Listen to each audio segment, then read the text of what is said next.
Assalamualaikum warahmatullahi wabarakatuh.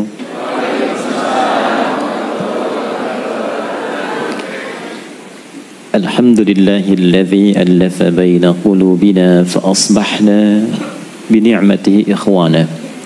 Segala puji bagi Allah Subhanahu wa taala yang melembutkan hati kita insan-insan beriman sehingga dengan kelembutan itu kita menjadi bersaudara. Wassalatu wassalamu ala Rasulillah alladzi bittiba'i sunnatihi syarifati asbahna lil muttaqina imama.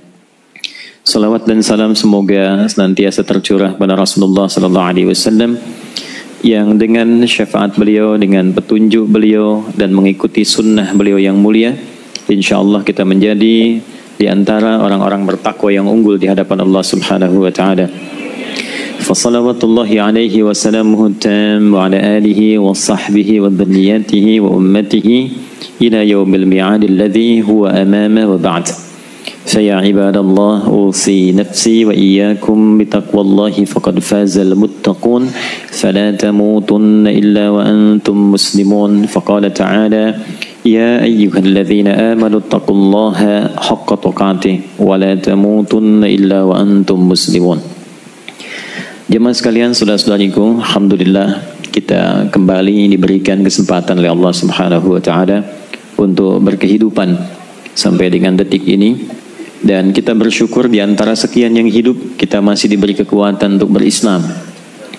Dan kita sangat berbahagia di antara sekian orang yang mengatakan berislam, kita diberi kemampuan untuk beriman. Di antara ciri iman itu ada implementasinya, ada pembuktiannya. Iman itu adalah keadaan hati. Segala yang sampai ke hati itu butuh pembuktian. Karena itulah ketika ada seseorang mengklaim beriman di era Nabi Sallallahu Alaihi Wasallam, maka turunlah ayat dari Allah Subhanahu Wa Taala untuk memberikan penjelasan standar iman. Itu ada di Al-Quran surah ke-49 di ayat yang ke-14. Qalatil a'rabu amanna Qul lam tu'minu walakin qulu aslamna walamma yadkhulul imanu fi qulubikum. Ada segelintir Arab Baduy datang pada Nabi sallallahu alaihi wasallam kemudian berkata, kami pun telah beriman. Lantas Allah menurunkan ayat dan menegaskan, lam tu'minu, kalian belum beriman yang sejati, tapi katakanlah kalian baru berislam, sementara imannya belum sampai kepada hatinya. Jadi iman itu perkara hati. Untuk itu tidak boleh kita menghukumi segala hal yang terkait di hati dan hanya menghukumi perilaku, sikap zahir. Ya, karena itulah kemudian yang di hati itu butuh pembuktian. Untuk membuktikan itu, maka dimintalah oleh Allah membuktikan iman lewat perilaku. Perilaku disebut dengan amal. Amal yang disupport oleh iman itu punya sifat namanya saleh. Maka muncullah dari situ amal saleh. Jadi tidak semua amal perilaku yang melekat pada tubuh kita itu bisa saleh. Misal begini, amalnya mata itu apa? Melihat. Apakah setiap yang melihat itu pandangannya saleh? Belum tentu. Kapan menjadi saleh? Ketika pandangan itu dikontrol oleh iman. Karena itulah ketika Allah menerangkan di Quran surah Cahaya, surah An-Nur. Saya harus jelas sebutkan ini. Surah An-Nur ya, ayat ke-30 sampai 31. Itu imannya dulu. Qul lil mu'minina yaghuddu min absarihim. Katakan pada pria-pria yang masih merasa memiliki iman. Pada para pemilik iman, yaghuddu min absarihim, maka imannya akan memberikan petunjuk kepada pandangannya, kepada matanya. Apa yang harus dilihat? Jika yang dilihat itu tidak sesuai dengan standar iman, maka iman akan membimbing pandangannya untuk dipalingkan. Ghaddul basar. Nah, ghaddul basar itu memandang sesuatu yang kemudian dipalingkan karena tidak sesuai dengan standar imannya. Contoh, perilakunya lisan itu apa? Berbicara kan? Lisan itu kan untuk berkata, ya kan? Fungsinya lisan untuk berkata. Nah, itu standar. Kalau sudah disupport oleh iman, amal lisan bertutur berkata. Ketika iman membimbing amal lisan untuk bisa menjadi saleh, maka oleh Allah dibuka dengan kalimat iman dulu. Ya ayyuhalladzina amanu, imannya dulu. La yashar qaumin qaum. Maka lisan orang beriman akan dibimbing oleh Allah melalui imannya untuk tidak digunakan pada tutur yang menyalahi ketentuan Allah lewat imannya. Misal mencela, la yaghtab ba'dukum ba'dha, kan? Gibah, bikin hoax. Didetilkan oleh Nabi, man kana yu'minu billahi wal yaumil akhir falyakul khairan aw liyasmut. Siapa yang masih merasa punya iman dan dia meyakini akan kembali kepada Allah dihisab di hari kiamat, maka iman itu akan ia gunakan membimbing lisannya berkata yang baik saja. Tak mampu dia lakukan, maka iman itu akan mengontrol lisannya untuk diam sampai ke ujung kaki. Nah, ini ketika amal dibimbing oleh iman, amalnya menjadi amal soleh, perbuatannya ibadah. Jadi ibadah itu tidak sekedar yang ritual. Ritual tuh kayak sholat, itu kan ibadah, ya. Puasa itu ibadah. Karena itu sholat pun dibuka pakai iman. Alladzina yu'minuna bil ghaibi wa yuqimunas shalah. Dan disebut dengan iman. Sholat tuh nama lainnya iman. Wa ma kana Allahu liyudhi'a imanakum. Itu di Al-Baqarah ayat 143. Puasa dibuka dengan iman. Ya ayyuhalladzina amanu kutiba alaikumus syiyam kama kutiba alal ladzina min qablikum la'allakum tattaqun. Nah, jadi ibadah itu tidak hanya ritual. Semua pekerjaan kita dari ujung kepala sampai ujung kaki itu standar sifatnya itu ibadah.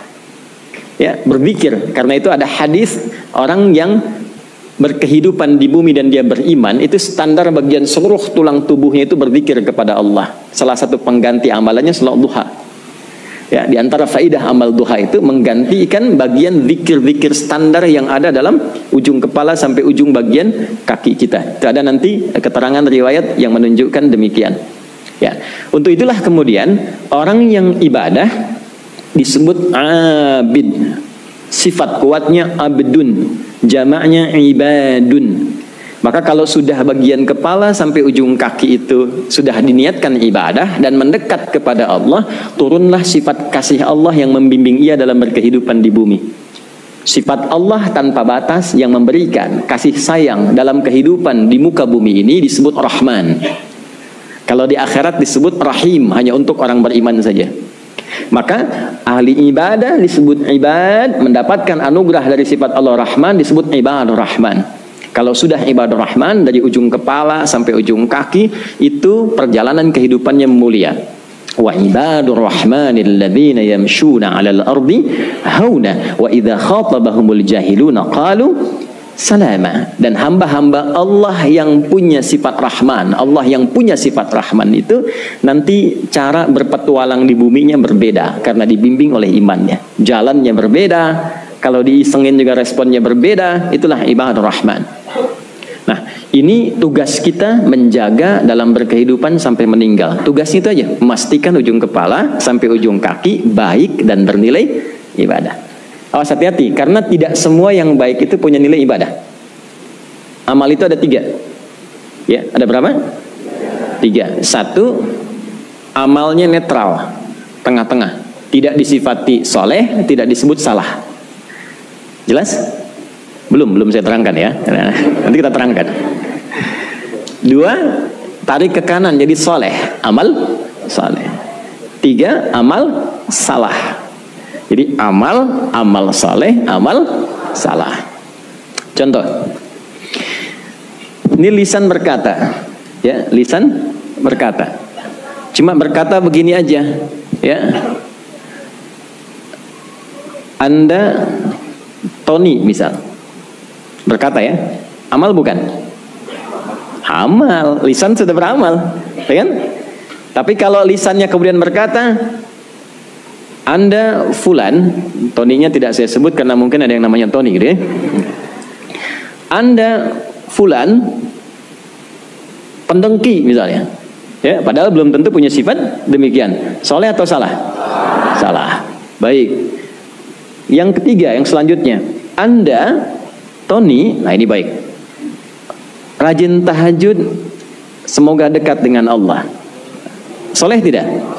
Soleh. Nah, itulah perbedaan antara amal tengahan, ya, yang standar, amal yang salah, amal yang soleh. Yang standar ini biasanya aspeknya duniawi, tidak disifati soleh dan salah. Bisa berlaku bagi orang Islam, bagi non-muslim. Jadi kalau ada non-muslim pun berbuat baik, tapi tidak diniatkan karena imannya, maka tidak bisa disebut soleh. Itu nanti amal saja namanya. Contoh, ada saudara-saudari kita yang belum beriman, saya selalu katakan belum beriman karena berharap suatu saat beriman. Ada saudara-saudari kita yang belum beriman, misal memberikan bantuan untuk perbaikan jalan. Baik tidak? Nah, amal bukan? Nah, amal, tapi dalam pandangan Islam itu belum bisa disebut amal soleh karena dilakukan bukan karena imannya. Jelas? Gak pakai O. Nah, kasus ini dari mana dalilnya? Kan harus pakai dalil. Kalau kita bicara ibadah itu ada dalil. Kasus ini pernah diantaranya terjadi di era Nabi ketika Sayyidah Aisyah radhiyallahu taala anha berkonsultasi pada Rasulullah SAW tentang seseorang yang belum beriman, ya kan?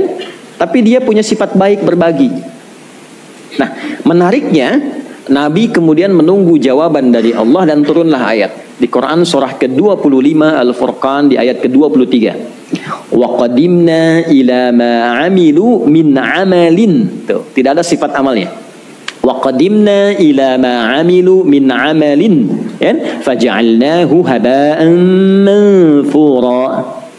Wa qadimna ila ma amilu min amalin. Jika ada orang belum beriman, dia berbuat baik dalam kehidupan dunia, maka aku segera akan balasannya dengan sifat baiknya di hukum dunia. Jadi kalau dia berbuat baik, maka hukum dunia Allah balas dengan hukum dunia. Dia diapresiasi, dia disanjung, ya, dia mendapatkan perhatian dan sebagainya. Itu hukum dunia. Tapi Allah mesti adil. Tidak boleh perbuatan dengan hukum dunia kemudian dibawa hukumnya ke akhirat. Kan tidak sama. Bapak Ibu sekarang ada di mana? Tanah Kusir. Betul kan? Terus ke Tanah Suci misalnya, ke Mekah. Mau membawa kebiasaan dan hukum Tanah Kusir, boleh nggak? Boleh-boleh saja, cuman nanti di sana akan diluruskan. Ya, karena nggak berlaku. Nggak berlaku. Mata uangnya sudah beda, ya kan? Bahasanya sudah tidak sama, ya kan?